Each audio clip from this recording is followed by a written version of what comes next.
বাঁকুড়ায় মর্মান্তিক ঘটনা, গ্যাস সিলিন্ডার বিস্ফোরণে ভয়াবহ অগ্নিকাণ্ড। প্রাণ গেল বাড়ির মালিক এবং তার স্ত্রীর।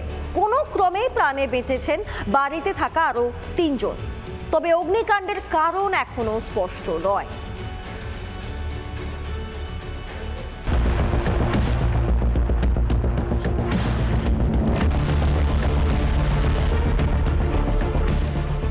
বাঁকুড়ার লালবাজার মাঝিপাড়ায় ভয়াবহ ঘটনা। বিকট শব্দে পুড়ে ছাই গোটা বাড়ি। রান্নাঘর থেকে বসার ঘর, শোবার ঘর আস্ত নেই কোনোটাই। সিলিন্ডার বিস্ফোরণে খাকে পরিণত হয়েছে বসত বাড়ি। যে বাঁকুড়া শহরের লালবাজারের যে মাঝিপাড়ায় যে ঘটনা ঘটেছে, যে গতকাল রাতে যে গ্যাস সিলিন্ডার ব্লাস্ট হয়েছে এবং আগুন লেগে গেছে এবং বাড়ির যে মালিক এবং তার স্ত্রী ঘটনাস্থলেই মারা গিয়েছিল এবং 3 জন গুরুতর আহত অবস্থায় তাদেরকে বাঁকুড়া সম্মেলনী মেডিকেল কলেজ ও হাসপাতালে ভর্তি করা হয়েছিল এবং তাদেরকে আজকে দুর্গাপুরে স্থানান্তরিত করা হয়েছে। এই মুহূর্তে কিভাবে এই গ্যাস সিলিন্ডার ব্লাস্ট হয়েছে আমি সেই ছবিটা সরাসরি দেখাচ্ছি।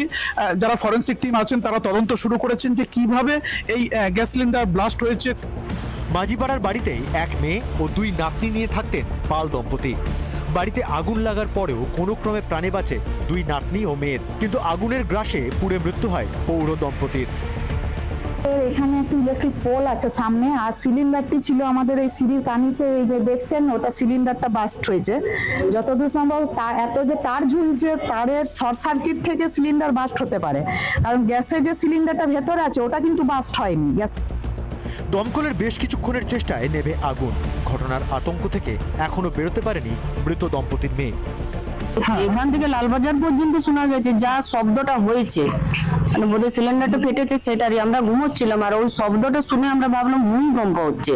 দোতলা উপরের রুমগুলোতে টিন দেওয়া আছে, টিনগুলো বিরাট জোরে আওয়াজ হলো। কাঁচ টাচ আমাদের নিচের রুমে যে জানলাতে কাঁচ লাগানো ছিল, কাঁচগুলো সব খুলে গেল। বলে এত জোরে আওয়াজ হলো, কি হলো? যে যখন ঘুম থেকে উঠলাম, আমরা শুয়ে পড়েছিলাম, ঘুমোইনি তখনও। উঠার পরে তখন দেখছি চারিদিকে ধোঁয়ার আগুন। আমি যখন ওখানে পৌঁছেছি, ওখান থেকে দেখি আমাদের বাড়ির পিছন দিকের যে উপরতলার জানালাটা ওটা দাও দাও করে আগুন জ্বলছে, আর ফায়ার ব্রিগেড লোকেরা সব কাঁচগুলো ভাঙার চেষ্টা করছে পাইপ ঢুকানোর জন্য। ভেতরে যাওয়ার চেষ্টা করি যে আমার বাবা মাকে রেস্কিউ করার জন্য, কিন্তু আমাকে যেতে দেয়নি পুলিশের দল। গ্যাস সিলিন্ডারটা ব্লাস্ট হয়েছে, যেটা একদম দুমড়ে মুচড়ে ভেঙে গেছে, সেইটাও কিন্তু তারা খতিয়ে দেখছেন এবং তাদের যে বিশেষ টিম এসেছে সেই টিম তারা এখানকার ছবি নিচ্ছেন এবং তাদের নমুনা সংগ্রহ করছেন যে কিভাবে এই ঘটনা ঘটেছে।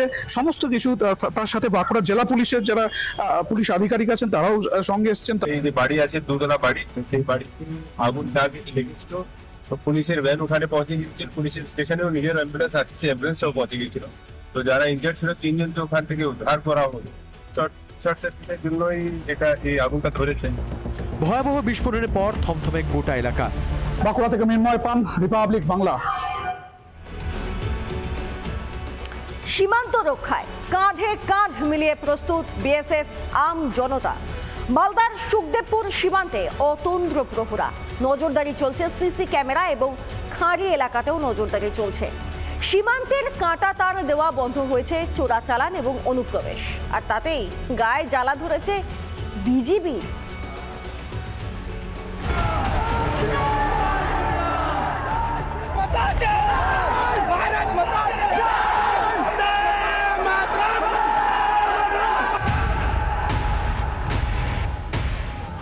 মামাবাড়ি ভেবে ভারতে অনুপ্রবেশ বাংলাদেশিদের।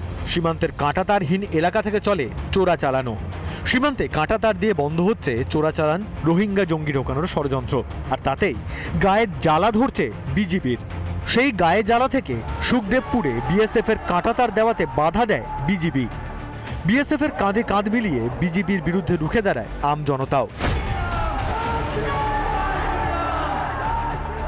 এই মুহূর্তে আমরা দাঁড়িয়ে রয়েছি ভারত বাংলাদেশ সীমান্তের একেবারে যেখানে কাঁটাতারের বেড়া দেওয়া, সেই কাঁটাতারের জায়গা।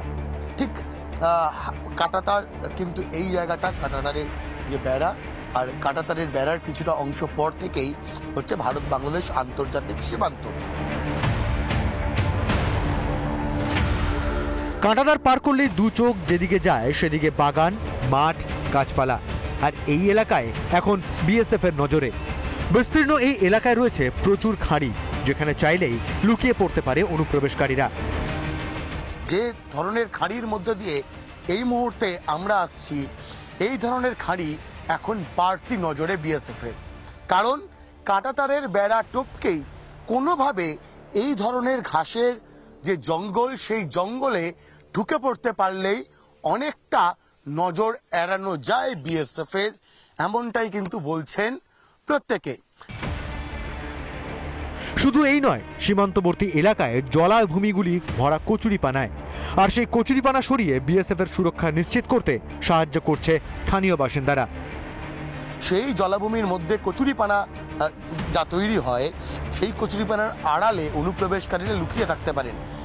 আর ঠিক এই বিষয়টাকে মাথায় রেখেই এই কচুরিপানা পরিষ্কারের কাজও কিন্তু করানো হচ্ছে। স্থানীয়রা তারা কিন্তু নিজেরাই উদ্যোগ নিয়ে কচুরিপানা পরিষ্কারের কাজ করছেন। এলাকা মুড়ে ফেলা হয়েছে সিসি ক্যামেরাতে, আর সেই ক্যামেরাগুলি দিয়ে রাত দিন নজরদারি চালাচ্ছেন বিএসএফ আধিকারিকরা। আর যাতে অনুপ্রবেশ কোনোভাবেই করতে না পারে, সেই কারণে বিএসএফ জওয়ানদেরকে মোতায়েন যেমন করে রাখা হয়েছে, তার পাশাপাশি এখানে বসানো হয়েছে সিসিটিভি এবং 24 ঘন্টা যাতে মনিটরিং করা যায়, সেই বিষয়টাও সুনিশ্চিত করার যে কাজ, সেই কাজ চালাচ্ছেন বিএসএফ আধিকারিকেরা।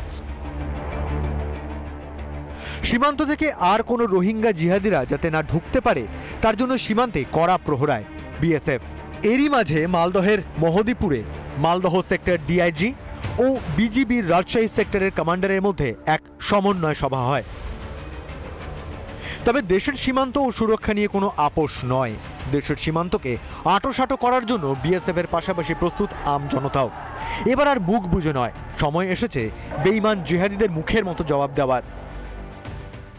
একদিকে যেমন বিএসএফ জওয়ানদের সংখ্যা বাড়ানো হয়েছে, তার পাশাপাশি সিসিটিভির মতো অত্যাধুনিক প্রযুক্তি ব্যবহার করেও নজরদারি চালানো হচ্ছে। ভিডিও জার্নালিস্ট সঞ্জয় নেইয়ের সঙ্গে ভাস্কর বসু, রিপাবলিক বাংলা, মালদা। বাংলাদেশে জামাতিদের দাপাদাপি, হিন্দুদের ওপর অমানবিক অত্যাচার জারি কট্টরপন্থীদের। নিরাপদ আশ্রয়ের খোঁজে এপার বাংলায় ভিড় জমানো বাংলাদেশিদের প্রতিনিয়ত পাকড়াও করছে পুলিশ, বিএসএফ। বনগাঁ থেকে বসিরহাট ধরা পড়ল সেই ছবি।